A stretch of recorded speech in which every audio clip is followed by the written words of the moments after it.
Close your eyes and let the waters carry you. Tonight, we journey to a land where time flows as steadily as the great river itself.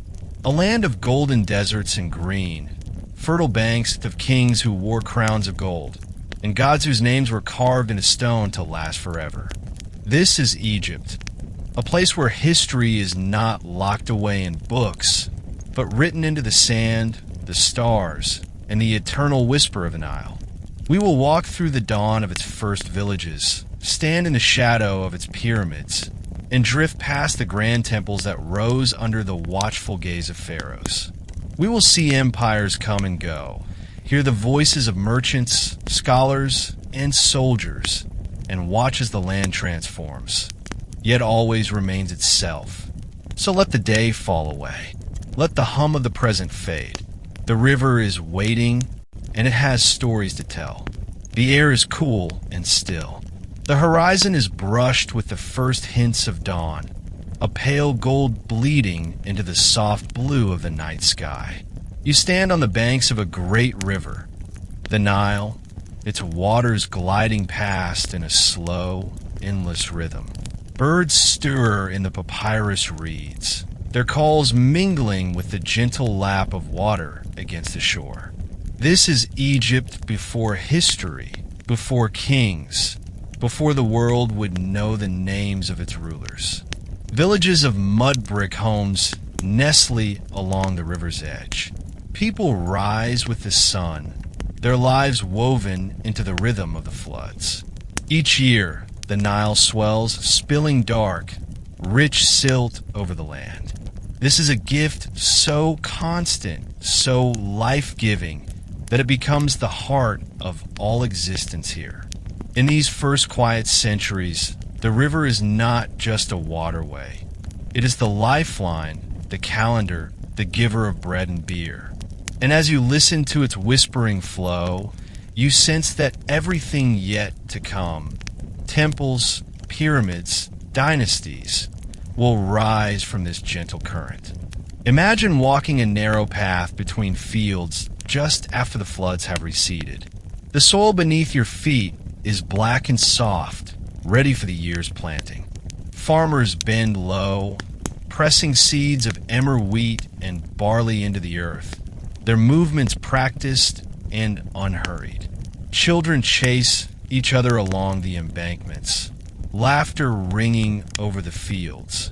Women weave baskets from reeds, their hands moving in patterns learned from mothers and grandmothers. Above, the sun climbs higher, its warmth soaking into your skin, carrying the faint scent of wet earth. This is a world without writing, without stone monuments, yet it is already ancient in its own way, a civilization in the making. Life is measured not by years, but by the coming and going of the flood, the return of the ibis, the rise and fall of the stars above the desert. All around, the desert waits, endless, golden, and silent, holding the secrets of the ages in its sands. As night falls, the village gathers near the water. The Nile glimmers under the moon, silver and endless. A storyteller's voice drifts over the quiet. Tales of spirits in the river, of a great mother goddess who birthed the land and watches over its people.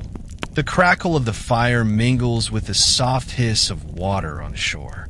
Overhead, the Milky Way stretches like a band of crushed quartz across the heavens. In these early days, the people do not see the river as a thing to be mastered. It is a living being with moods and gifts and a will of its own. They offer thanks in the form of bread, beer, and the first fish caught after the floods. The night is cool, and the air is filled with the smell of smoke, damp reeds, and the faint sweetness of dates passed from hand to hand. The river flows on, carrying with it the dreams of a people who will one day change the course of history. The morning sun spills across the desert, painting the sand in shades of gold and rose. Far in the distance, you see shapes rising from the horizon, not hills, not mountains, but colossal forms of stone, their edges sharp against the sky. These are the pyramids, new to the world, each block carved and hauled into place by thousands of hands. The year is deep in the Old Kingdom, and the pharaoh Khufu rules from his palace in Memphis. To his people, he is more than a man. He is the living link between earth and the divine. The pyramid he commands will be his eternal home, a staircase for his soul to ascend into the sky. Down along the Nile, boats glide past, their white sails swelling in the wind, carrying stone from far-off quarries. At the construction site, the air is filled with the thud of mallets, the scrape of copper tools against limestone, and the shouts of overseers directing teams of workers. This is a time when the impossible begins to take shape in stone. Close to the pyramids, a village of workers hums with life. These are not slaves, but skilled laborers, farmers who come to work when the floods cover their fields. They are paid in bread, beer, and dried fish, their homes built from sun-baked mud brick. The air smells of fresh loaves cooling on flat stones, with smoke and of the tang of sweat under the desert sun. Men sharpen copper chisels on smooth blocks of sandstone, their arms glistening with dust and heat. Children carry water jars from the river, their bare feet leaving soft prints in the sand. Women tend small garden plots, growing onions, garlic, and herbs to flavor the workers' meals. Overhead, the sun arcs high, and the shadow of the half-built pyramid stretches like a dark spear across the sand.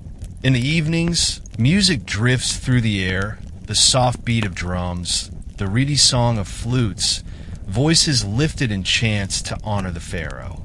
Even here, in the hum of daily labor, there is a sense of belonging to something vast and eternal. When the last stone is set and the cap gleams white under the sun, the pyramid stands as the tallest thing on earth. Its sides face the four winds, aligned to the stars, a precision born of deep knowledge and devotion. Inside, passageways slope down into chambers filled with treasures, gold vessels, alabaster jars, carved statues of the king's likeness, and jars of honey sealed for eternity. Priests move in shadowed halls, reciting prayers that will guide Khufu's soul to the afterlife. Outside, the people gather as the royal funeral procession winds toward the pyramid. Incense curls into the air, carrying the scent of myrrh and frankincense. The mourners' voices rise in rhythmic chants, each step echoing with the belief that the king will rise again among the gods. The sun dips low, and the pyramid's sharp lines soften in the evening light. It will stand for thousands of years, outlasting kingdoms, wars, and empires, a silent witness to the age when men first touched eternity with their hands. The old kingdom's glory has faded, but from the shifting sands, a new age rises, the Middle Kingdom. The land is united again under wise and watchful rulers. Along the Nile, the fields shimmer in the sun, each furrow filled with green shoots of grain. Great barges carry cedar, wood from Lebanon, gold from Nubia, and incense from the lands beyond the Red Sea. The pharaoh's court in Thebes is alive with color. Walls painted in deep blues and ochres, floors strewn with lotus petals. Courtiers wear linen so fine it floats in the breeze, their eyes rimmed with kohl that glints in the light. The Nile flows steadily, the heart of Egypt's wealth and stability, its calm waters carrying not just goods, but the hopes of a people who believe they are living in a golden age. Every sunrise is met with prayers to Ra. Every harvest a renewal of the bond between earth, river, and sky. At Karnak, stone columns rise like a forest toward the heavens. Their carved surfaces tell the stories of kings, gods, and battles long past. The scent of incense hangs heavy in the air, mingling with the faint coolness of stone. Priests in white robes move silently between shadow and sunlight, carrying trays of offerings, bread, figs, and wine to lay before the altars. The hieroglyphs along the walls glow gold in the morning light, each one a prayer frozen in time. Outside, processions wind through the streets during festival days, their steps in rhythm with the beat of drums and the shimmer of sistrum bells. Flowers are strewn in the path, and the crowd lifts its voice in chants that roll like waves through the city. Every temple is not just a place of worship, but a living heart of the community, where the divine and mortal meet in quiet splendor. Beyond the cities, life in the villages flows with the same timeless rhythm. Lovers walk together at dusk along the riverbanks, the scent of lotus flowers drifting on the warm air. Farmers gather under the shade of date palms, sharing cups of cool beer and slices of sweet melon. In the quiet of the evening, fishermen cast nets into the glistening water, their boats rocking gently under the pale light of the moon. Children listen to their elders tell tales of gods who shape the fate of mortals, of Osiris, who rules the underworld, and of Isis, who heals the broken and brings life from death. The stars reflect in the Nile's surface, so that the heavens seem to drift upon the water itself. It is a time of peace, of music, of beauty woven into every hour of the day, a time when Egypt's heart beats steadily and strong, carrying its people toward a future as bright as the desert sun. The sun rises over Thebes, flooding the land in molten gold. In this age, Egypt stands at the height of its power, the new kingdom.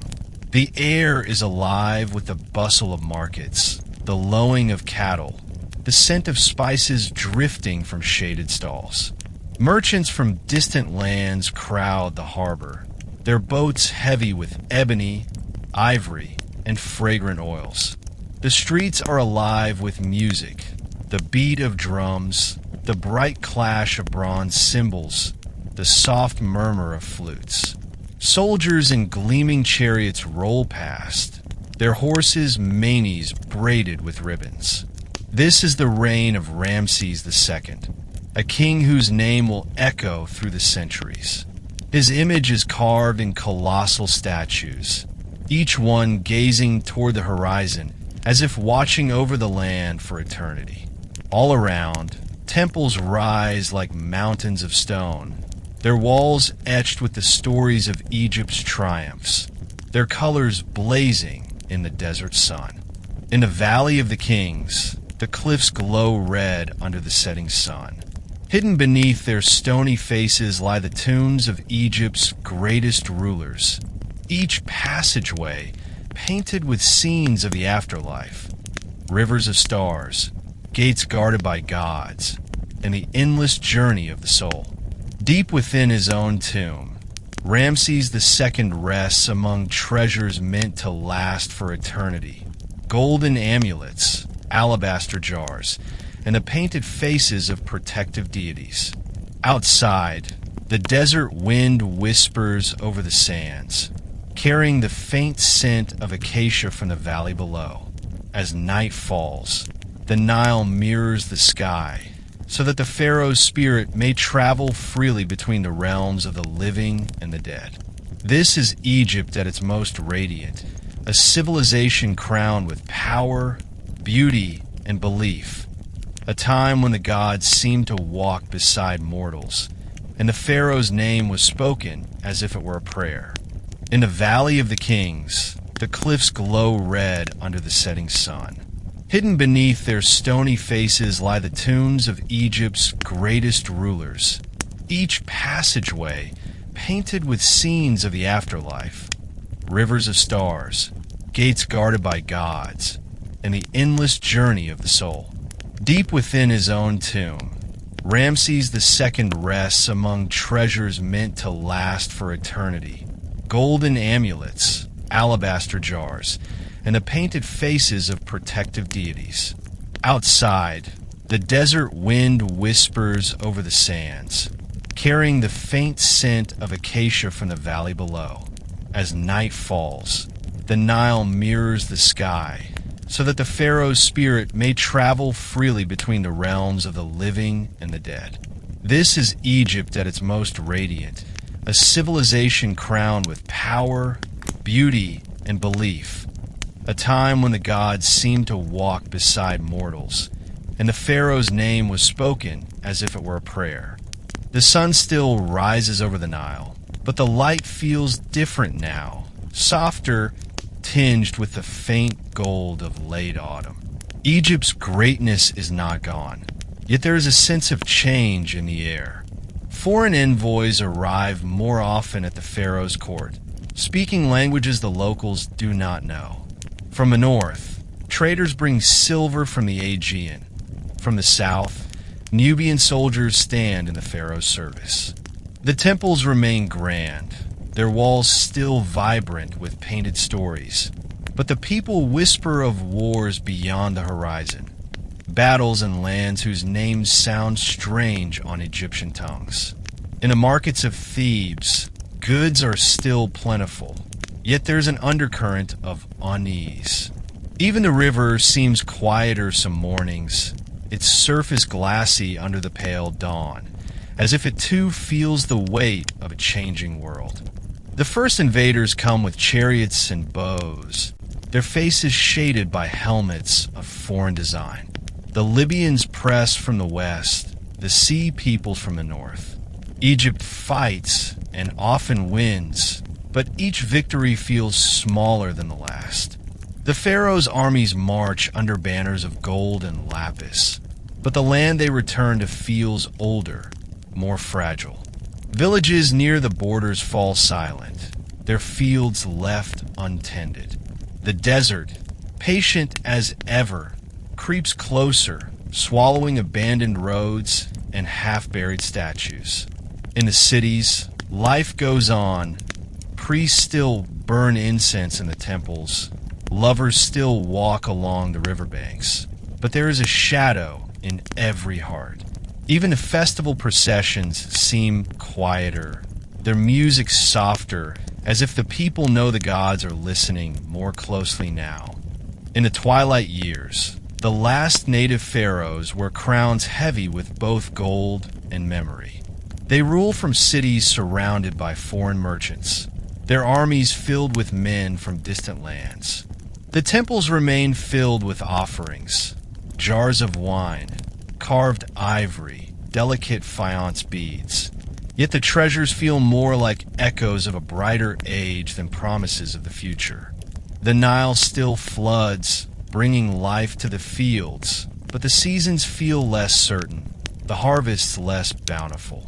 As the sun sets over the western cliffs, the great statues gaze out toward the desert, their faces weathered but unbroken. The people watch the light fade over the river, knowing change is coming that no prayer can stop. Soon, new rulers will rise, men from beyond Egypt's borders, and the age of the pharaohs will pass into history, leaving behind only stone, sand, and the whisper of the river that outlived them all. The Egypt of this age is still beautiful, still filled with temples, fields, and the steady pulse of the Nile. But the voices in the markets carry a different music now. Greek sailors bargain beside Nubian traders. Phoenician merchants unload amphorae of oil and wine. Scribes write not only in hieroglyphs, but in scripts from far-off lands.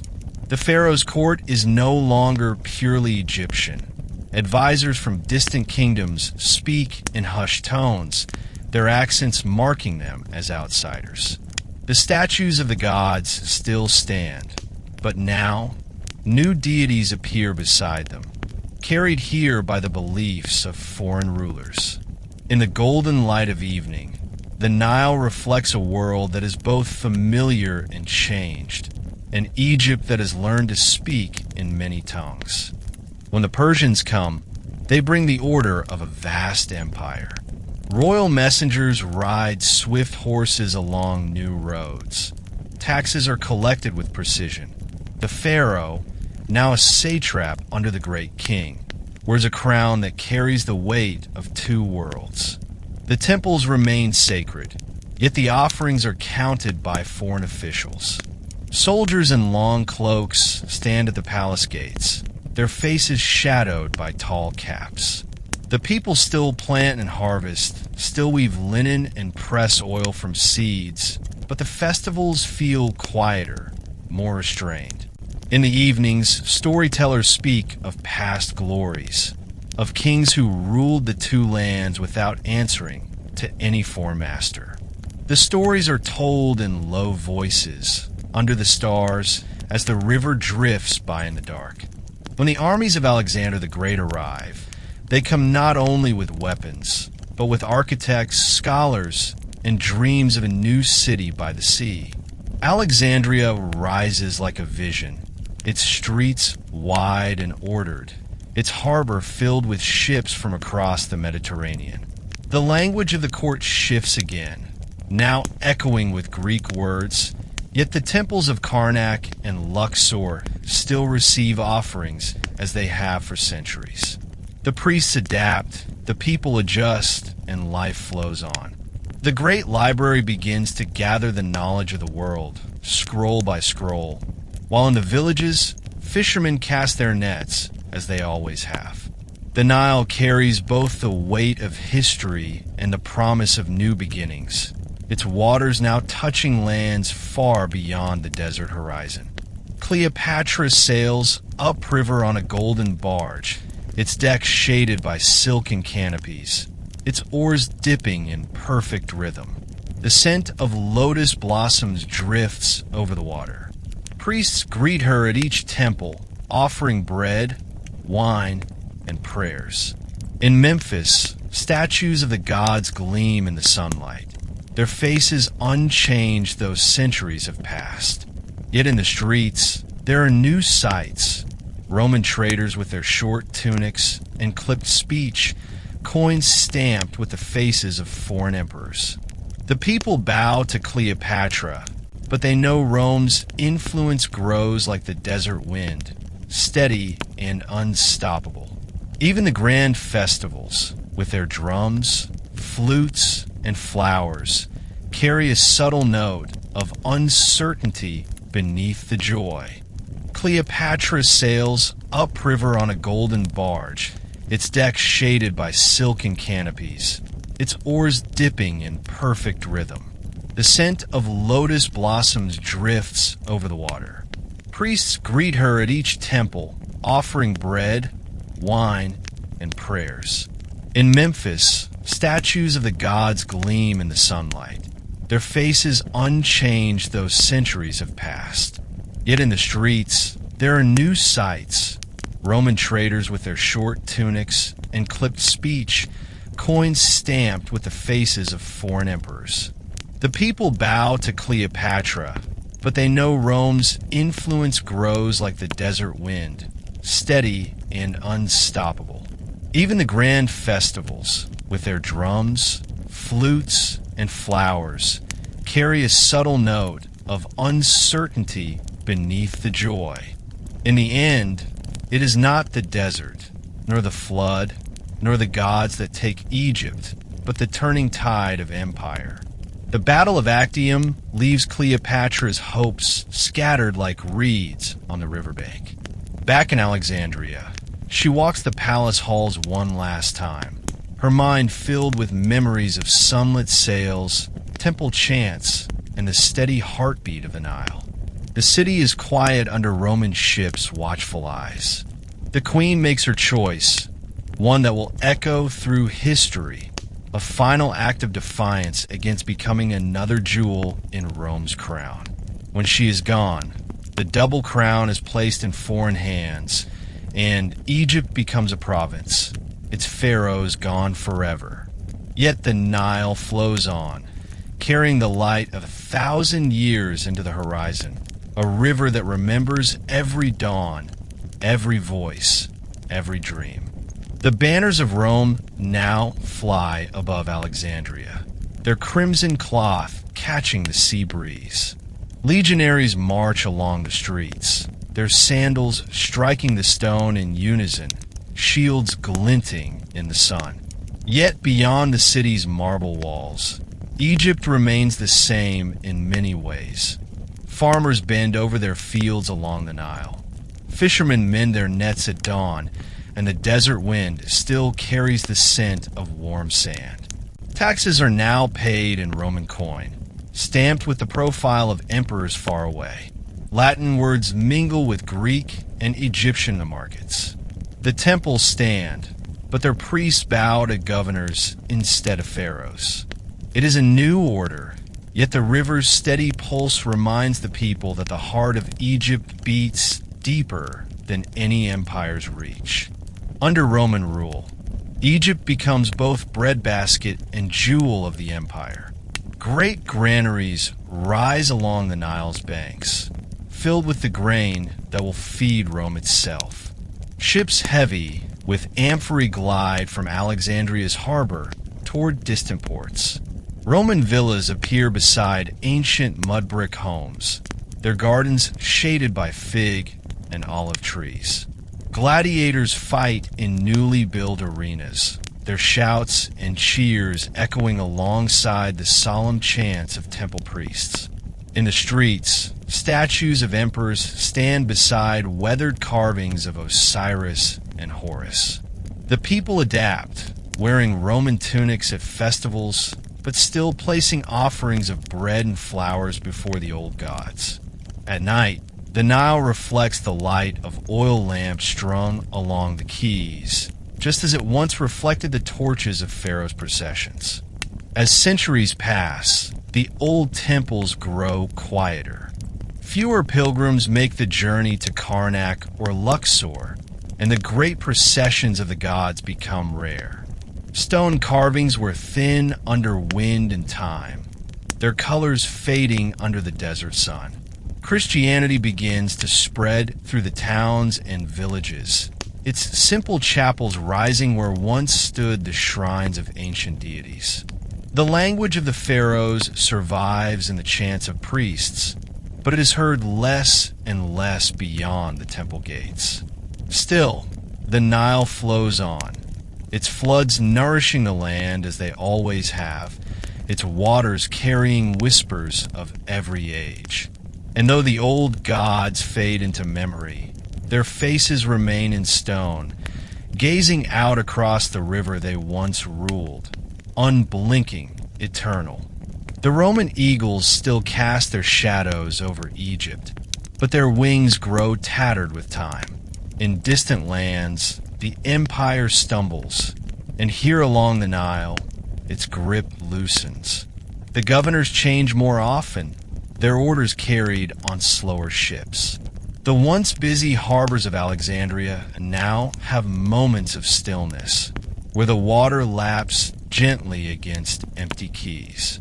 Farmers still guide their cattle through the fields. Fishermen still cast their nets in the dawn mist. But the world beyond Egypt shifts, and murmurs of unrest reach even the quietest villages. In the great temples, dust gathers on statues that once shone under gold leaf, and the incense burns in smaller, slower offerings. The air feels heavy, as though the land itself is pausing to listen for what will come next. Across the desert, travelers bring news of a new faith spreading swiftly, Christianity. At first, it is whispered in marketplaces, spoken quietly in shadowed courtyards. Small gatherings meet in homes, their voices rising in prayer, not to the many gods of old, but to one God alone. The message spreads along the river's course, carried in boats and on the backs of traders' camels. Old temples begin to close, their vast halls echoing with emptiness. Some are converted into churches, their walls echoing with new chants in a tongue that blends Greek and Coptic. The Nile watches silently, its waters reflecting both the painted crosses of the new faith and the fading hieroglyphs of the old. In this meeting of worlds, Egypt learns again to wear a new face while keeping its ancient soul hidden deep beneath the surface. In the far reaches, where villages once thrived along the old trade routes, the desert advances like a patient tide. Sand buries roads and crumbles walls, swallowing once bustling outposts into silence. Statues stand half-buried, their faces eroded, yet still watching. Palm groves grow thin where irrigation channels have broken, their leaves rattling in the dry wind. Along the Nile, life continues. Children laugh, markets buzz, the river flows, but beyond the green ribbon of its banks lies a vast and growing silence. Travelers speak of monks seeking solitude in the desert, building small stone cells where they live in prayer, far from the cities. The land is changing, becoming quieter, slower, as though it is resting after centuries of glory, letting the sand write its own stories in the absence of kings. The year is 641. From the eastern deserts, new banners appear, green and gold, marked with verses from the Quran. The armies of Islam enter Egypt, not as a storm, but as a steady tide, bringing with them a faith that will take root along the Nile. The old Byzantine governors flee, and the call to prayer echoes for the first time over the rooftops of Fustat, the new capital. It is a sound unlike any Egypt has heard before, not the chant of temple priests, nor the hymns of church bells, but a voice that rises and falls like the breath of the desert wind. Markets fill with goods from Arabia, Persia, and beyond. New scripts flow across parchment in graceful curves, telling stories of prophets and guiding laws. The Nile flows on, reflecting the moon that now hangs beside a crescent in the night sky. Fustat becomes the beating heart of a new Egypt. Its streets are alive with spice merchants from India, scholars from Damascus, and craftsmen whose hands work ivory, silver, and fine leather. Mosques rise, their minarets slender against the blue, each calling the faithful 5 times a day. Homes are built with shaded courtyards where fountains bubble softly, the scent of mint and jasmine drifting through the air. The old temples are now relics, their stones sometimes repurposed for new buildings, their gods remembered in quiet stories told by grandparents to curious children. The rhythm of life shifts with the prayer times, yet the people still harvest the fields, sail the river, and watch the stars. The eternal habits of Egypt woven seamlessly into the fabric of a new faith. Under the caliphs, Egypt becomes a bridge between continents. Caravans leave Cairo's gates bound for the Sahara's deep oases. Ships depart Alexandria for the rich ports of the Mediterranean. Scholars in the city's libraries translate ancient Greek texts into Arabic, preserving the wisdom of ages past. The old and the new live side by side. A farmer still uses a plow shaped like those in the time of the pharaohs, while a scribe in the city copies the latest treatises on medicine and astronomy. At night, the call to prayer drifts across the Nile, mingling with the soft splash of oars and the rustle of palm fronds in the breeze. The river has seen gods come and go, empires rise and fall, but it welcomes this new chapter as it has all the others, with quiet, enduring grace. Cairo's dawn. The city of Cairo begins as a gleam on the horizon, a settlement built by the Fatimid caliphs in the 10th century, its name meaning Al-Qahira, the victorious. The streets are wide, lined with freshly built walls, and in the heart of the city rises a mosque unlike any other, Al-Azhar, whose doors will welcome scholars for centuries. Merchant stalls overflow with saffron from India, glassware from Syria, silks from Yemen. The air carries the aroma of roasting lamb, cardamom, and baking bread. Minarets lift their slender forms into the blue sky, and the call to prayer rings across the rooftops, answered by voices from every corner of the city. Cairo grows swiftly, fed by the wealth of the Nile's harvests and the caravans that pour into its gates. The pulse of a golden age. Under the Fatimids and later the Mamluks, Cairo becomes a jewel of the medieval world. Its mosques are adorned with intricate carvings, marble floors, and courtyards where fountains splash under the sun. The streets are alive with artisans. Copper workers hammering shining bowls, perfumers blending oils in delicate glass flasks, scribes bent over parchment with steady hands. Al-Azhar University draws students from across the Islamic world, their voices rising in debate beneath the shade of the mosque's arches. Caravanserais house weary travelers, their walls lit by lanterns that throw warm patterns on the stone. In the bustling Khan El-Khalili market, gold glitters in the lamplight, and the air hums with bargaining in Arabic, Turkish, and Persian. Life here feels endless, a river of people and voices flowing as steadily as the Nile itself. The city at night. When night falls, Cairo transforms. Oil lamps flicker along the narrow lanes, their light glinting off brass trays and ceramic jars in closed stalls. The call to prayer softens into the quiet hum of the city at rest. In the courtyards of noble houses, musicians pluck the oud and tap the darbuka drum, their melodies floating over the rooftops. From the citadel, the Mamluk sultans look out across a sea of domes and minarets glowing under the moon. The scent of jasmine drifts in from hidden gardens, and the Nile reflects the city lights in a rippling path toward the sea. In these hours, Cairo is a dream, a place where centuries of history fold into the present, and the pulse of the medieval world beats in the heart of Egypt. The arrival of the Crescent Empire. The year is 1517. The banners of the Ottoman sultans flutter above Cairo's gates, their rich fabrics stitched with gold. The Mamluk sultans, who once ruled from the citadel, are gone, and the city becomes a province of an empire that stretches from the heart of Anatolia to the deserts of Arabia. Ottoman pashas ride through the streets on fine horses, their robes heavy with silk and fur. In the markets, traders still sell spices, glassware, and copperwork, but now, goods from Constantinople mingle with the treasures of the Nile. The people go about their daily lives much as before. The baker kneads dough in the dawn light. The fisherman casts his net from a narrow wooden boat.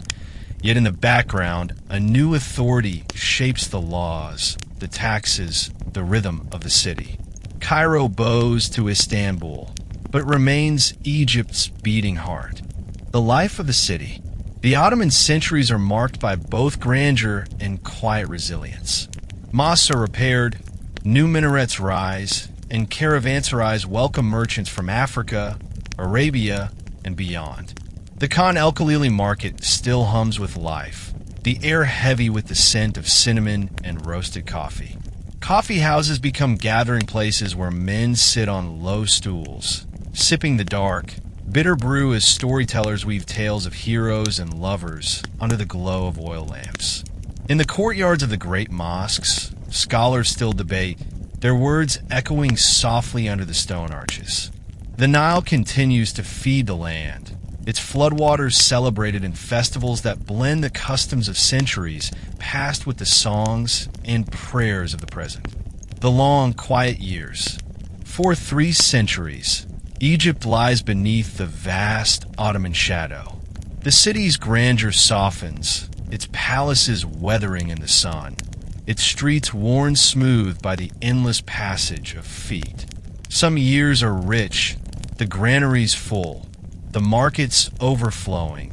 Others bring famine or plague, and the narrow alleys grow hushed. Still, the people endure. The call to prayer still floats over the rooftops at dawn. Merchants still call out their prices in the market, and children still chase each other along the dusty lanes. Beyond the walls, the desert waits as it always has, patient and unchanging. The Nile flows on, indifferent to who rules its banks. carrying the memory of every age in its steady, eternal current. The arrival of strange sails. The summer of 1798 brings an unfamiliar sight to the Egyptian coast. From the haze of the Mediterranean, an armada emerges, tall-masted ships bristling with cannon, their sails painted white by the harsh sun. On their decks stand soldiers in blue coats and brass buttons, men who have sailed from the distant lands of France. Their leader is a young general named Napoleon Bonaparte, his mind sharp, his ambitions sharper still. Alexandria's harbor fills with the smell of salt, tar, and powder as the French troops disembark. To the people watching from the city walls, these men seem like actors from another world. Their language strange, their weapons new, their presence heavy with the promise of change. The march to Cairo. From Alexandria, the French march inland, their lines stretching like a living river across the desert. The heat presses down like an invisible weight. The sand shifts beneath every step. Villages along the way watch in silence as the soldiers pass. Drums beating steadily, flags snapping in the hot wind. When they reach Cairo, the city stirs with unease. The narrow streets echo with the clatter of boots, the ring of steel against stone. The call to prayer rises over the rooftops, a sound older than any empire, but now it mingles with the distant thump of cannon drills and shouted orders in French. Napoleon enters the citadel not as a conqueror bent on destruction, but as a man eager to claim Egypt as a jewel in his crown of glory. The scholars and the Sphinx. With Napoleon come not only soldiers, but scholars, men with sketchbooks, measuring tools, and a hunger for knowledge. They wander among the ruins, tracing the lines of hieroglyphs with reverent fingers, sketching the colossal forms of the pyramids. Before the Sphinx, weathered by sand and time, they stand in awe. Books are filled, maps drawn, artifacts cataloged. The people of Cairo watch with curiosity as these foreigners bend over dusty stones, whispering to one another about the mysteries of an age long gone. Yet the occupation is not without tension. Supplies run short, resistance stirs in the streets, and far to the north, enemy fleets gather. The French dream of empire in Egypt, but the Nile has seen many dreamers before, and it knows how quickly their shadows fade. The departure of the French. The French dream in Egypt is short-lived. After only 3 years, their banners come down under the pressure of both resistance within the land and fleets gathering at sea. In 1801, their ships sail from Alexandria, their hulls heavy with sketches, maps, and artifacts bound for Europe. The people watch them go with a mixture of relief and uncertainty, for when one foreign flag falls, another often rises. In the harbors, British sails appear against the horizon, tall and white under the midday sun. Their ships bristle with cannon, their decks crowded with red-coated soldiers. The air smells of salt, tar, and fresh paint, and in the markets, whispers pass quickly. The French are gone, but now the English have come. A new influence. The British do not rule outright. Egypt is still under the Ottoman name, but their shadow stretches far along the Nile. Advisors in crisp uniforms meet with Ottoman governors, their maps and ledgers spread over polished tables. They eye Egypt's grain, its cotton, its strategic place between two seas. In Alexandria's port, British merchants set up warehouses. In Cairo, the Union Jack flutters discreetly from the top of consulate gates. The city's life continues. The call to prayer still floats over the rooftops. Camel caravans still enter through the old gates. Fishermen still push off into the current at dawn. Yet in the streets, the accents of the empire mingle with Arabic, and the boots of soldiers echo in the same lanes where children play barefoot. Between empires, Egypt now stands between worlds. Officially, it remains part of the Ottoman realm, yet the British naval presence guards its coasts and shapes its trade. French scholars have left their mark in books and drawings. British officers leave theirs in treaties and ports. The Nile flows on, steady and indifferent, feeding the fields as it always has. In the villages, life is measured by the planting and harvest, the coming and going of the floods, not by the flags raised in distant capitals. But in Cairo's coffee houses, men speak in low tones about the games of empires, about the strange new world where distant nations shape the fate of the river's people. The sound of the water at night is the same as it was in the time of the pharaohs. Yet the world around it is changing faster than ever before. The rise of a new ruler. In the early years of the 19th century, Egypt stands at a crossroads. The Ottomans still claim it. The British watch from the coast. But in Cairo, a man of Albanian birth rises through intrigue and strategy. Muhammad Ali. First a soldier, then a governor. He becomes the master of Egypt through both cunning and vision. His palace in the citadel overlooks the city, its walls crowned with a crescent moon. Below, Cairo stirs with new energy. The clang of forges, the scent of freshly cut timber for shipyards, the steady beat of hammers on stone. Muhammad Ali dreams not of ruling a quiet province, but of forging a modern state, strong enough to rival the powers that once claimed Egypt for their own. The transformation of the land. Under Muhammad Ali's command, fields are expanded, canals cut deep into the earth, and cotton becomes the white gold of the Nile. Steam-powered mills rise beside the riverbanks, their tall chimneys curling smoke into the bright sky. Schools are founded to teach medicine, engineering, and the sciences. Young Egyptians are sent to Europe to learn the newest ways of war and industry.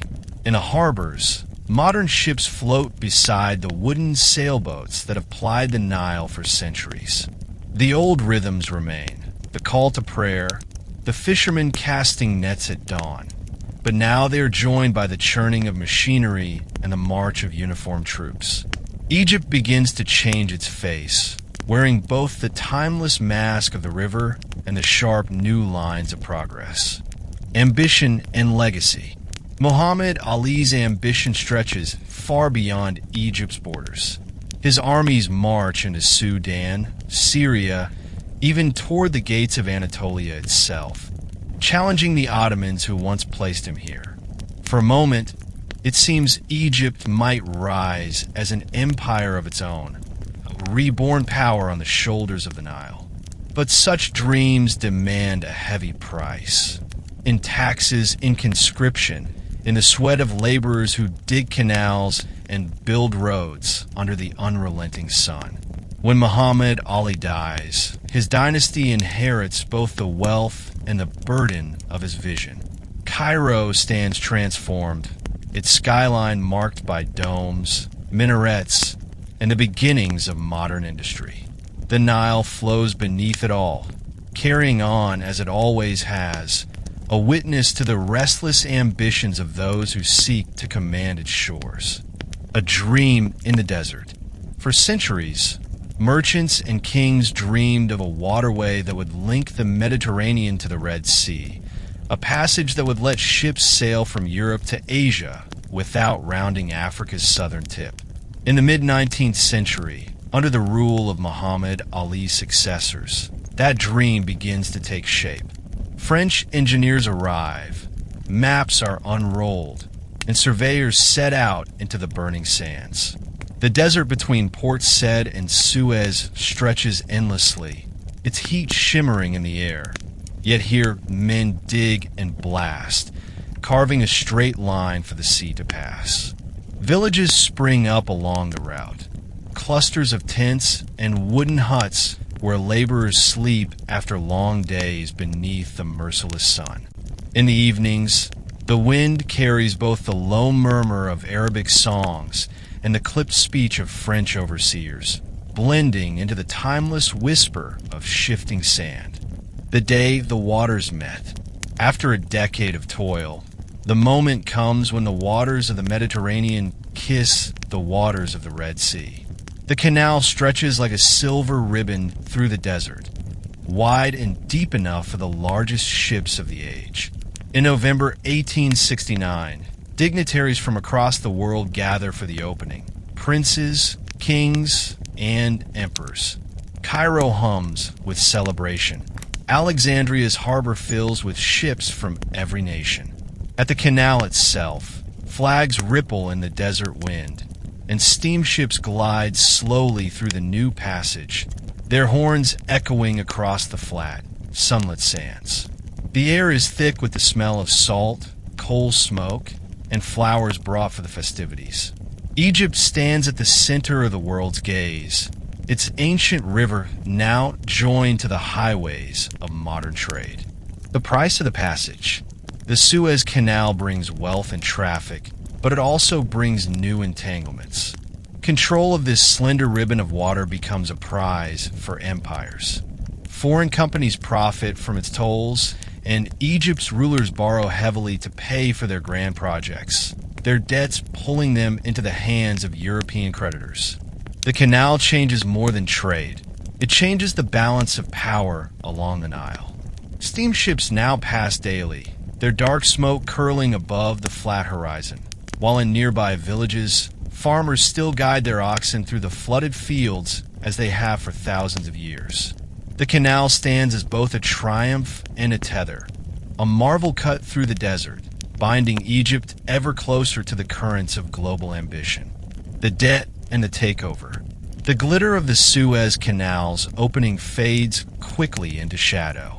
The cost of Egypt's grand projects has drained the treasury, and European creditors circle like patient hawks. By the 1870s, Egypt's rulers are forced to sell their shares in the canal to Britain, and soon British officers arrive not as guests, but as guardians of their new prize. The Union Jack rises discreetly over government buildings. English voices echo in the corridors of Cairo's ministries. Officially, Egypt remains under the Ottoman flag, but in truth, its fate now rests in London's hands. Along the Nile, the changes are subtle at first.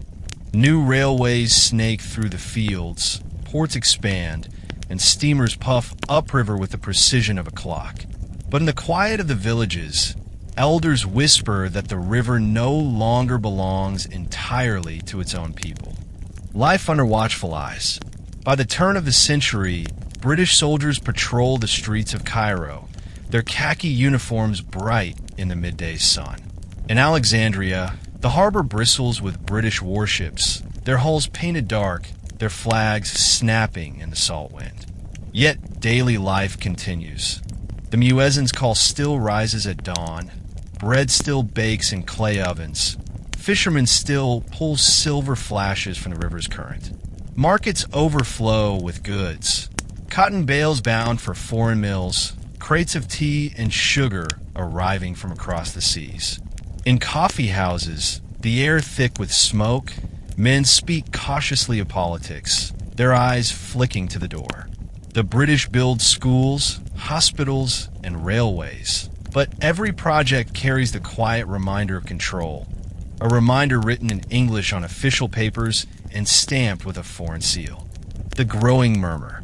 As the years pass, the murmur of discontent grows louder. Students in Cairo discuss independence under the arches of Al-Azhar. Workers along the canal talk of strikes and protests. Poets write verses about the Nile's freedom, their words passed in secret from hand to hand. The British presence is firm, yet it cannot silence the pull of Egyptian pride. Evenings by the river take on a new tone. Old men tell the stories of pharaohs and warriors, of kings who ruled without answering to any foreign throne. The younger generation listens with quiet intensity, their eyes fixed on the dark sweep of the river.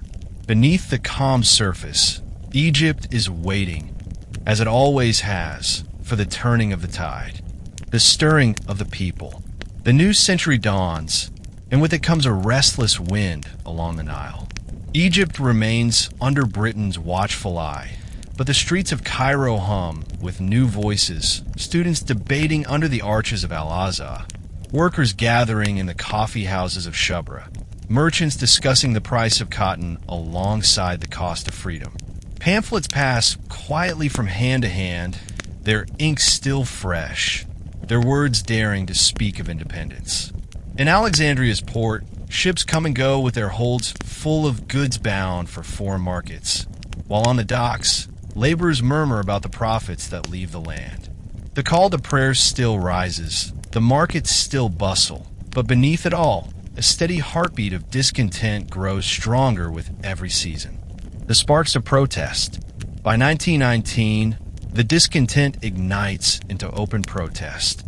The First World War has strained Egypt, with soldiers conscripted to fight in foreign lands and fields work for the benefit of the empire. When Britain exiles nationalist leader Saad Zaghloul, the streets erupt. From the narrow lanes of Cairo to the wide boulevards of Alexandria, crowds march, their banners calling for freedom in bold Arabic script. Women join the protests, their voices rising alongside the men's, demanding a future in which Egypt stands on its own. British soldiers patrol the streets, their rifles gleaming in the sun, but the chants of the people roll like waves against the walls of government buildings. The Nile watches silently, its calm surface belying the turbulence of the city. The first steps to freedom. The unrest cannot be ignored. By 1922, Britain declares Egypt an independent kingdom, though its control over the canal and key affairs remain strong. The new king, Fuad I, takes the throne, his coronation marked by both celebration and quiet skepticism. In Cairo, flags wave in the breeze, music spills into the streets, and the smell of roasted coffee drifts from doorways. Yet in the corners of every gathering, voices whisper that true independence has not yet come. The British garrisons still stand, and the decisions that shape Egypt's fate are still made in London. But a seed has been planted, and it will grow, for once a river begins to swell, it will one day flood. And Egypt's river has only just begun to rise. The Cairo of kings and crowds. The 1930s settle over Egypt like the warm light of late afternoon. King Fuad I has passed, and his young son, Farouk, takes the throne, a boy crowned in the gilded halls of Abdeen Palace, his robes heavy with gold thread. Cairo shimmers with elegance and contradictions. The city boasts grand hotels where foreign diplomats sip coffee beneath chandeliers. Yet just beyond the boulevards, narrow alleys hum with the voices of merchants, craftsmen, and children playing barefoot in the dust. The trams rattle through the streets, carrying workers to factories along the Nile, where the air smells of cotton and oil. The British garrisons remain, their khaki uniforms a constant reminder that the kingdom's independence is only partial. In the coffee houses, men lean over newspapers, discussing politics in low voices, glancing toward the door before speaking too boldly. The shadows of war. The 1940s bring the thunder of a distant storm, the Second World War. Egypt is officially neutral, but the Suez Canal becomes the lifeline of the Allied forces, and British troops swell in number. Alexandria's harbor is crowded with warships. Cairo's streets echo with the footsteps of soldiers speaking English, Australian, and Indian dialects. Supplies flow through the canal, guarded fiercely, for whoever controls this narrow waterway controls the arteries of empire. In the markets, sugar and flour grow scarce, prices rise, and the rhythm of daily life tightens under rationing. Yet the Nile still flows quietly, carrying its cool waters past the green fields where farmers work with the same tools their ancestors used under the pharaohs. Life is altered by war, but in the villages, the seasons remain, the planting, the harvest, the timeless watch of the stars. the murmurs of change. When the war ends, Egypt's streets fill with celebration, but also with a renewed hunger for freedom. Young officers in the army speak privately of revolution, of a country fully free from foreign troops. Students organize protests, their voices echoing through Cairo University's gates. The image of King Farouk, once a symbol of pride, begins to tarnish in the eyes of the people, as corruption and extravagance are whispered about in every neighborhood. In Alexandria, waves crash against the seawalls, sending salty spray into the air, as if the sea itself senses the coming storm. The British still guard the canal, but the current of nationalism runs stronger than ever, winding through the hearts of Egyptians like the river that has shaped their land for millennia. The summer of 1952 hangs heavy over Cairo. The air shimmers with heat, and the palace gates stand guarded but uneasy. King Farouk, once the young promise of a modern Egypt, is now a symbol of excess. Stories of lavish feasts and glittering banquets drift through the streets, while many in the city struggle to afford bread. In the coffee houses, talk of change has grown bolder.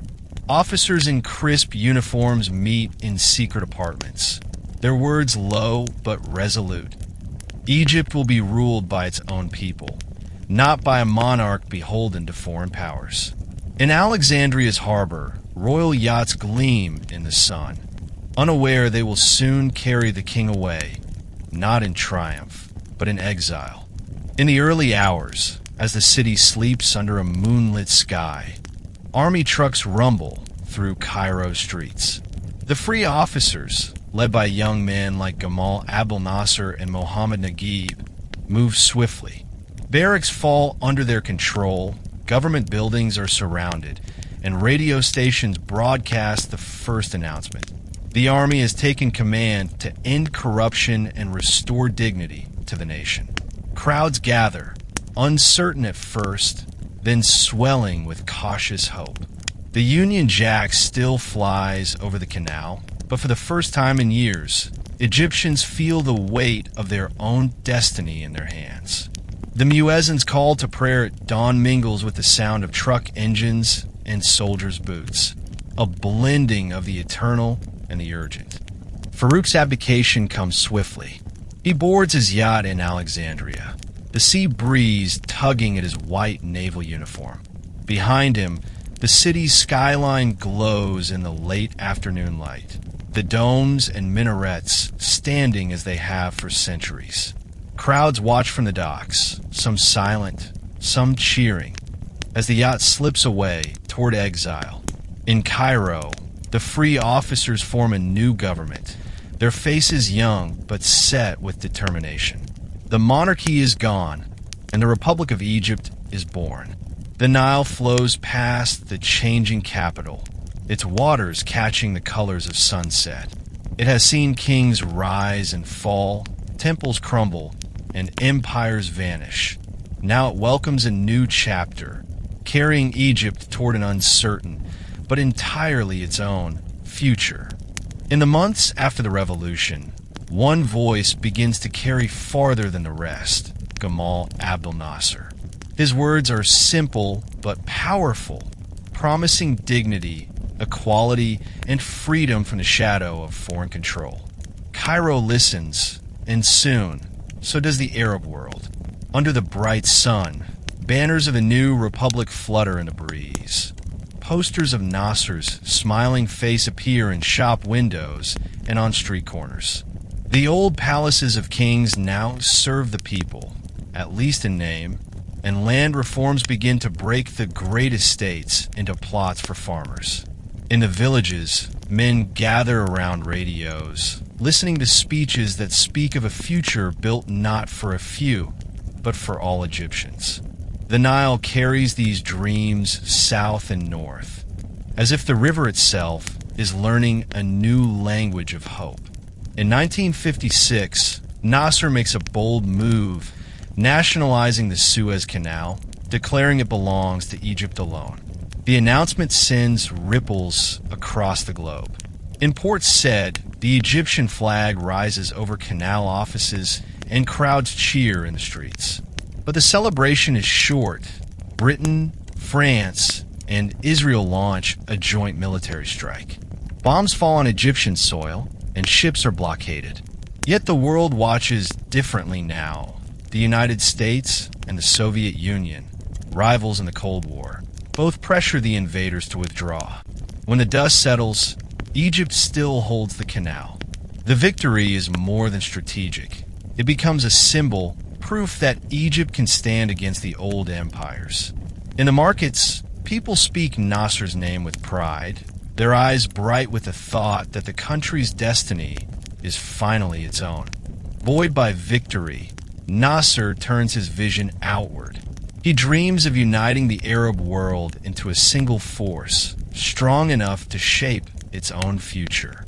Cairo becomes the beating heart of this movement, its streets alive with students, poets, and musicians from across the region. The voice of Kulthum, Egypt's beloved singer, carries over the radio waves, her songs weaving the language of love and country into every note. Yet dreams are as fragile as they are grand. In 1967, the Six-Day War shatters much of Nasser's vision, as Israel seizes the Sinai Peninsula and other lands. The loss weighs heavily on him, and though his voice still commands crowds, there is a sadness in it now, like the Nile in the dry season, still flowing but slower, quieter. In 1970, the air in Cairo is heavy with mourning. Gamal Abdel Nasser, the man who had come to embody Egypt's modern hopes, is gone. In his place rises Anwar Sadat, quieter, more reserved, yet determined to shape Egypt's destiny in his own way. At first, many doubt him. His manner is humble, his speech is less fiery than Nasser's. But beneath the surface lies a resolve as strong as the desert's bedrock. Sadat inherits a country wounded by war and loss, its people still feeling the sting of 1967.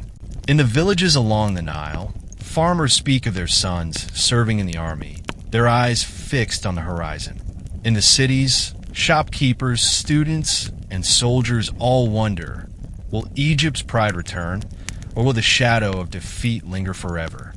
In October 1973, as the holy month of Ramadan begins, Egyptian forces cross the Suez Canal in a daring assault on Israeli positions in the Sinai. The water churns beneath the pontoon bridges, the air ringing with the crack of artillery. For the first time in years, the Egyptian flag flies again over territory lost in 1967. Radios crackle with news of the advance, and the streets of Cairo erupt in celebration. Men dance in the squares, women hand out sweets to strangers, and children wave flags from rooftops.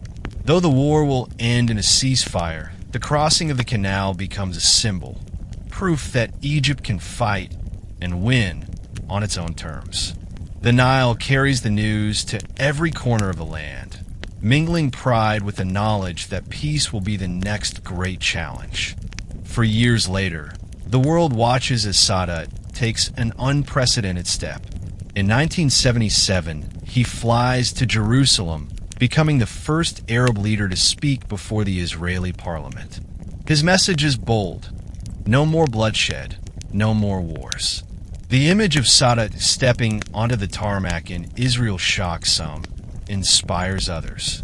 Negotiations follow, long and tense, leading to the Camp David Accords in 1978 and a peace treaty the following year. Egypt regains the Sinai, but at a cost. Some in the Arab world see Sadat as a traitor to their cause, and his country faces isolation from former allies. Yet in the streets of Egypt, there is relief, too. The sound of mothers knowing their sons will not march off to fight. The quiet strength of a people who have chosen a different path. October 6th, 1981. The date marks the anniversary of Egypt's crossing of the Suez Canal, a day of national pride. In Cairo, the streets are lined with flags. soldiers march in formation. Jets roar overhead in tight, graceful arcs. President Anwar Sadat sits in the reviewing stand, smiling as he watches the parade. But in an instant, the celebration shatters. From a passing truck, armed men leap into the open, rifles flashing in the bright sun. The air fills with gunfire, the sound echoing off buildings. In the chaos, Sadat falls, mortally wounded. Shock ripples through Egypt. By evening, the radios carry somber music, and the call to prayer seems heavier, slower, as if the whole country is holding its breath. In the aftermath, Vice President Hosni Mubarak steps forward to lead.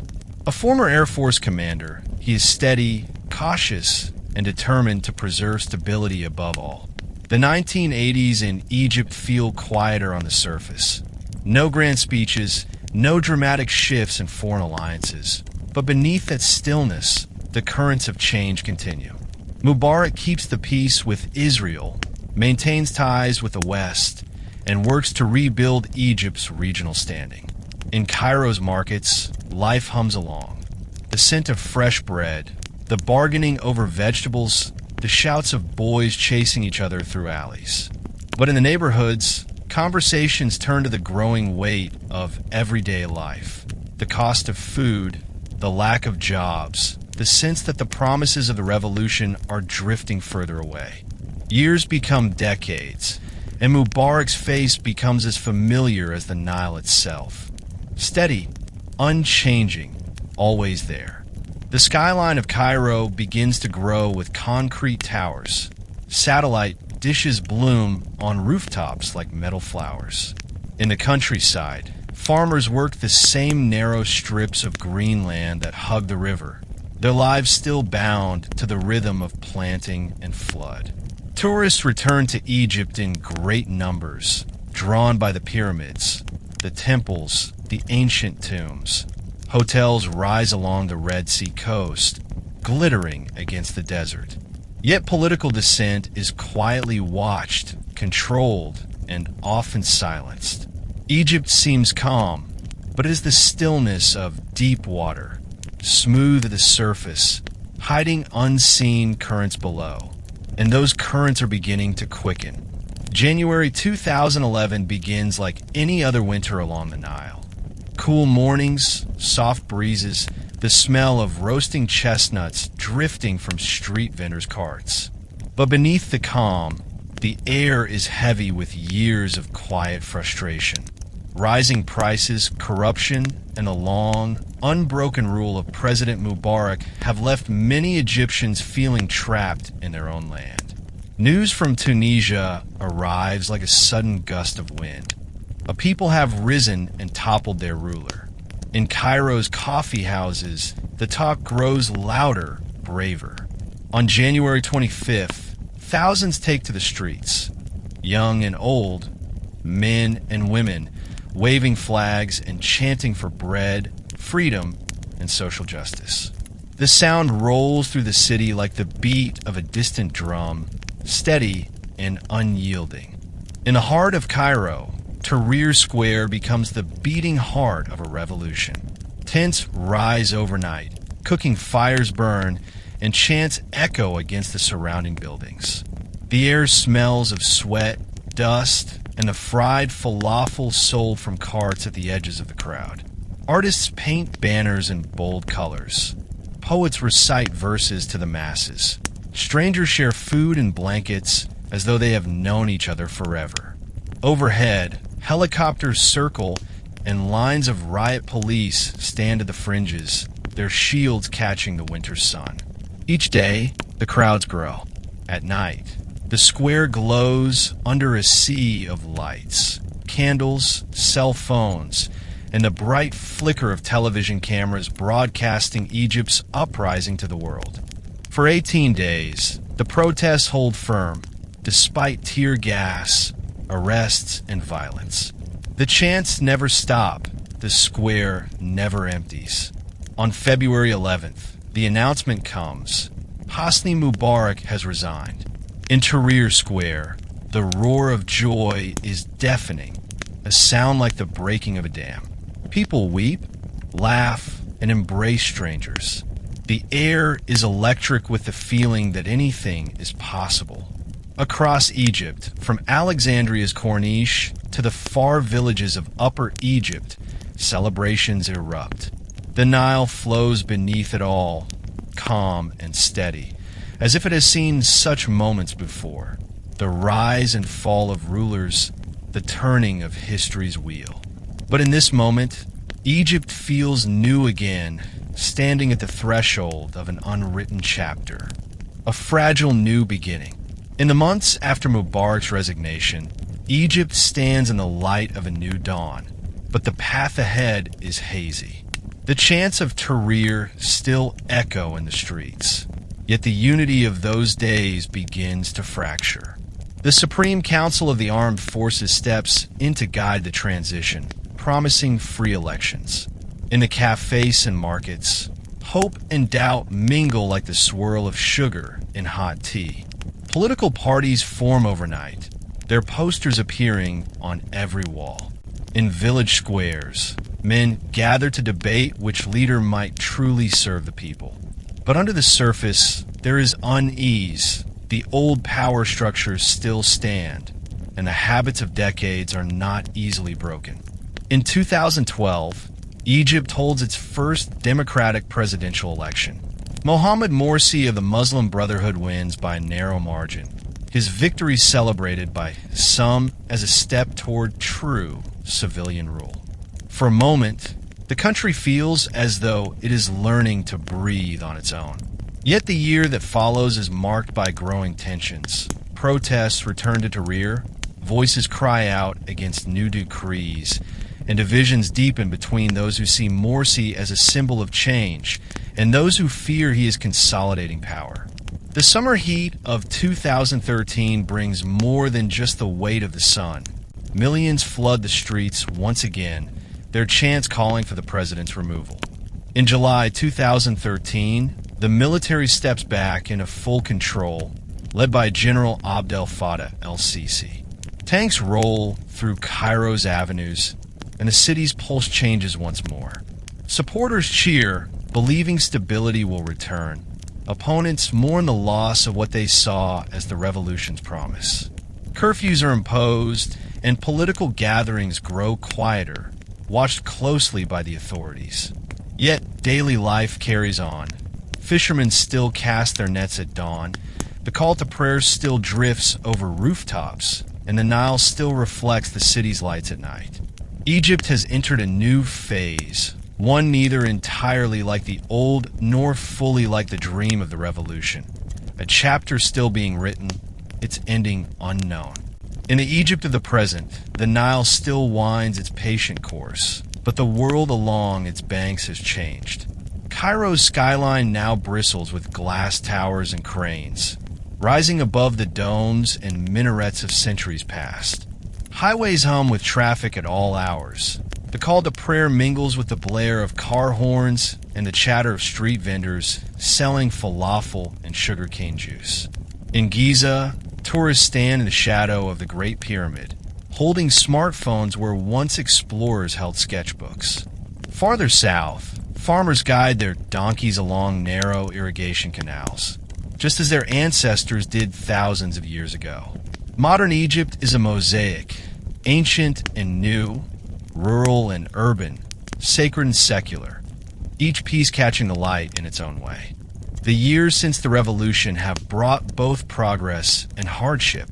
New infrastructure projects stretch across the desert, bridges, highways, and an expanded Suez Canal. Yet many still struggle with the rising cost of living, the weight of bureaucracy, and the gap between the wealthy and the poor. Young Egyptians dream of opportunity, some building businesses in Cairo's tech startups, others seeking work abroad. In Alexandria, the sea crashes against the Corniche, its salty spray carrying whispers of the city's ancient role as a gateway to the world. There's pride here, too, in music, in art, in the enduring hospitality that greets strangers with tea and conversation. Even in difficult times, the current of hope runs quietly, just beneath the surface. Through all of it, the Nile watches. The same river that nourished the first villages, mirrored the pyramids, carried pharaohs to their tombs, and reflected the flags of countless rulers. At dawn, its waters glow with the soft pink of the rising sun. At night, they ripple with the mirrored lights of the cities. Along its banks, children laugh, lovers walk, elders tell stories. It has been Egypt's heartbeat for as long as memory can reach, and it will remain long after the politics and noise of today fade into history. The river knows the truth, that Egypt is more than its rulers, its borders, or its battles. It is the land, the people, and the water that binds them, timeless, enduring, eternal. In Egypt, time is not a straight road. It is a loop, a spiral, a path that winds through the same landscapes in different ages. Stand on the banks of the Nile at dusk, and you might hear it.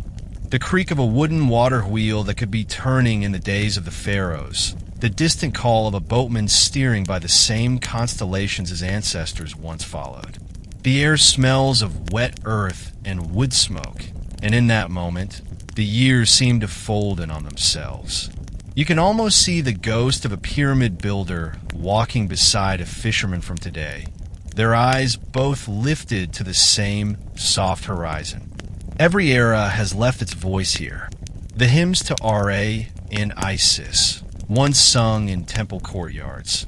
The sermons of imams calling the faithful to prayer. The proclamations of kings and presidents from balconies above cheering crowds. The songs of Kulthum floating over the airwaves on a warm Cairo night. Each voice belongs to its own time, yet all of them are part of the same unbroken chorus, the sound of Egypt speaking to itself across millennia. Even in silence, the land remembers. The stone walls of Luxor, the weathered carvings in the Valley of the Kings, the worn steps of Cairo's mosques, all hold the memory of hands and feet that have passed before. The Nile has been there through it all, never asking for recognition, never choosing sides. It has reflected the gold of royal barges and the shadows of warships.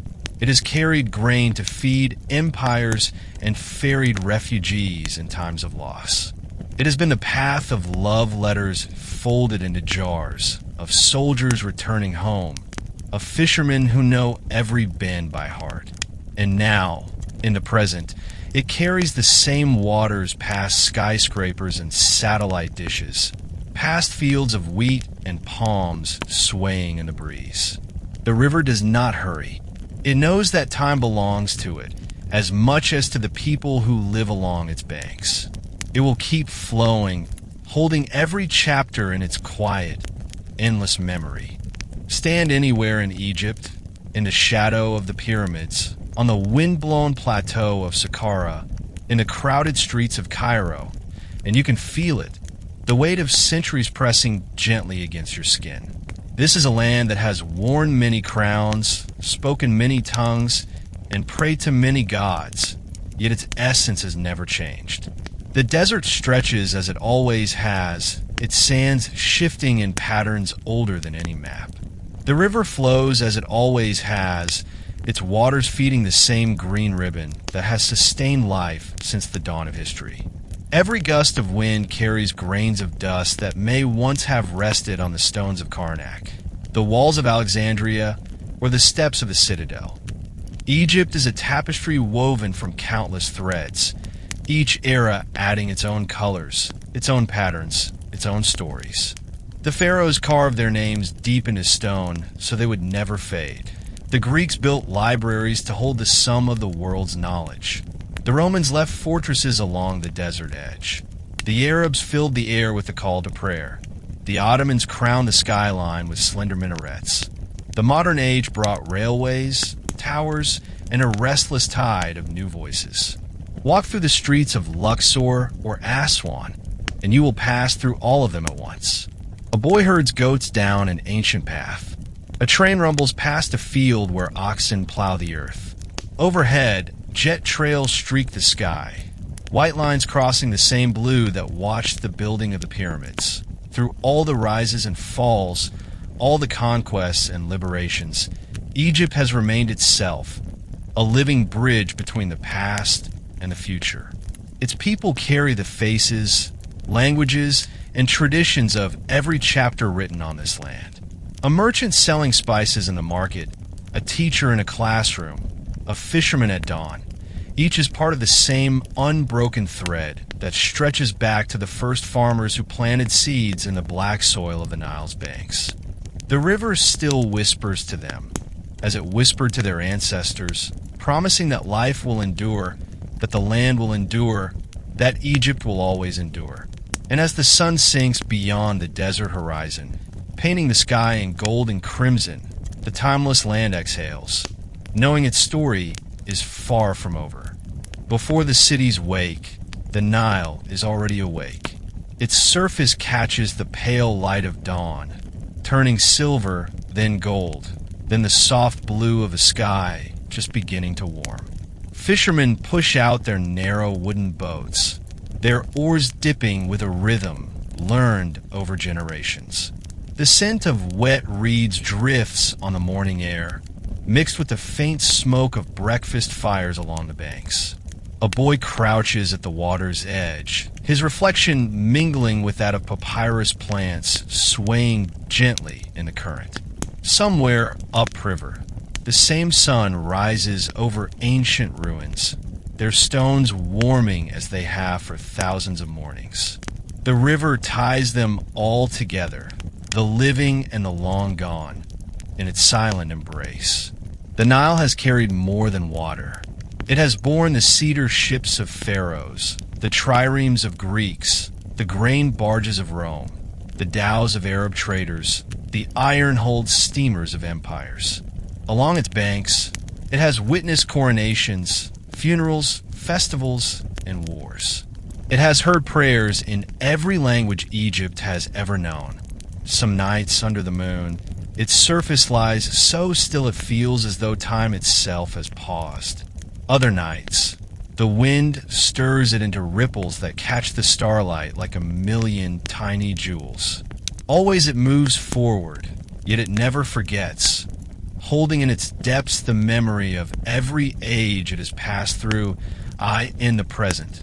The Nile still feeds the fields, still quenches the thirst of cities, still carries voices across its waters.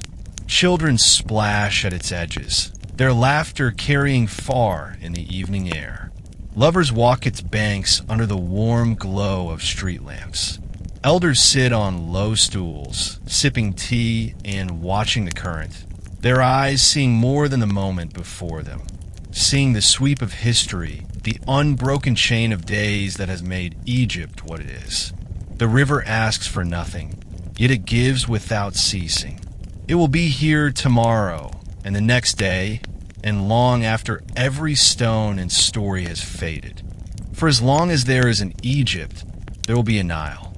And as long as there is a Nile, Egypt will live. Far from the noise of the cities, the desert waits in its eternal silence. As the sun lowers, the sand glows with a deep, burning gold that slowly fades into rose and violet. The wind moves gently, drawing delicate lines across the dunes. Somewhere in the distance, the shadow of a pyramid rises against the fading sky, its edges softened by centuries of wind and time. Here, away from the river, the stillness feels vast, a space where the past is not a memory, but a presence. It is easy to imagine the footsteps of ancient builders, the sound of chisels striking stone, the murmur of priests chanting under the stars.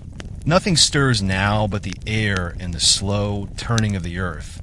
Back at the river, night comes softly. Lamps flicker on in the villages, their light reflecting in long, shimmering trails across the water. The air cools, carrying the sense of cooking bread, grilled fish and jasmine. In Cairo, the skyline glows. Minarets lit for evening prayer, bridges strung with lights like necklaces over the water. The muezzins call floats above the hum of traffic, a sound that has marked the passing of every day for more than 1,000 years. On the banks, couples stroll, fishermen mend their nets, and children run in playful bursts, their voices sharp and bright in the warm night air. Above it all, the moon rises, casting a pale road of light down the center of the Nile that Egypt's story does not end. It bends and flows like the river that defines it. Every grain of sand, every carved stone, every green stalk rising from the soil holds a fragment of the past and a promise of the future. The voices of kings, warriors, farmers, scholars, and dreamers still echo here, carried on the wind, woven into the songs of the people. In the stillness of night, the land seems to breathe, slow, steady, unhurried, as though it knows there is always another chapter to come. From the first dawn over the Nile to the cities of today, Egypt remains a place where time folds in on itself, where the horizon is never the end, but only the next beginning. Egypt is more than a map or a nation. It is a living memory. From the delta's green embrace to the southern cliffs where the sun sets red over Aswan, every stone and river bend has witnessed 1,000 lifetimes. The pyramids stand, their sharp lines softened by time, yet still pointing to the heavens. In the temples, faded hieroglyphs tell stories that no single lifetime could ever contain. In the markets, voices bargain over bread and spices, repeating the same rhythms heard in the days of the pharaohs. This is a place where yesterday is never truly gone. It lingers in the air, in the soil, in the water. The truest heart of Egypt is its people. Generations have risen and fallen along the banks of the Nile, each adding their own verse to an endless song. The farmers who plant in the black silt after the floods, the fishermen who know every current, the storytellers who keep the old tales alive. They're the bridge between the ancient and the now. A child playing in the streets of Luxor may carry the same laughter as one who lived 3,000 years ago. A grandmother baking bread in a clay oven might follow a recipe unchanged since the dawn of history. The thread is unbroken, each hand passing the future to the next. The Nile is both the spine and the soul of this land. It has been Egypt's constant, in triumph and in defeat, in peace and in war, in drought and in plenty. Its waters have carried soldiers to battle, grain to hungry mouths, and lovers to each other's arms. It has reflected torches, lanterns, and electric lights without judgment, without preference. And tonight, it reflects the moon and stars just as it did for the builders of the first temples. Standing at its edge, hearing its quiet murmur, one understands Egypt is not a story that ends. It is a river, always moving forward, always carrying the past into the future. The night has deepened over Egypt. The lamps along the bridges cast their reflections into the Nile like scattered jewels, and the desert beyond lies quiet under a silver moon. From the rooftops of Cairo to the date palm groves of the countryside, the world is at rest. The air is cool, touched with the scent of jasmine and distant wood smoke. Somewhere, an oud plays a slow, wistful melody, the notes curling into the night like threads of incense. This land has seen the rise and fall of kings, the carving of stone monuments, the roar of armies, and the whisper of lovers, and still it breathes, slow and steady, like the river that binds it. Egypt has given the world more than treasures of gold or stone. It has given a way of seeing time, not as something that slips away, but as something that flows, always returning in another form. Here, a ruin is not an end, but a reminder. A riverbank is not just a place to stand, but a bridge to every soul who has stood there before. The lessons of this land are quiet ones: patience, endurance, and the knowledge that all things are part of a larger story. The pyramids, the temples, the minarets, and the modern towers are not separate chapters, but verses in the same unending song. As we leave this journey, the Nile flows on without us, carrying its endless story toward the sea.